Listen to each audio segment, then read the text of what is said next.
iyang gobyerno ni Bongbong Marcos, papunta yan sa bangin.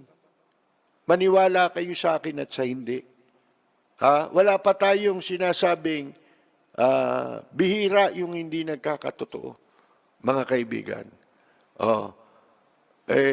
Yan pong itong gobyerno ni Bongbong Marcos, patungo sa bangin. Bakit?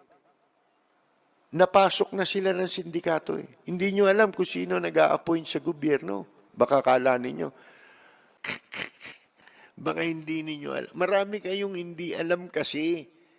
Si Bongbong Marcos, naliligid na ng sindikato. Baka hindi nyo alam, sindikato ng smuggling, sindikato ng illegal gambling, sindikato ng droga, nakapaligid na po, nakaposisyon na sila, mga kaibigan, ng mga hired killer, yan na nakapaligid.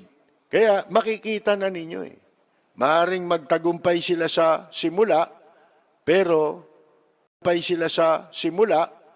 pero iyang mga yan ay pabagsak yan.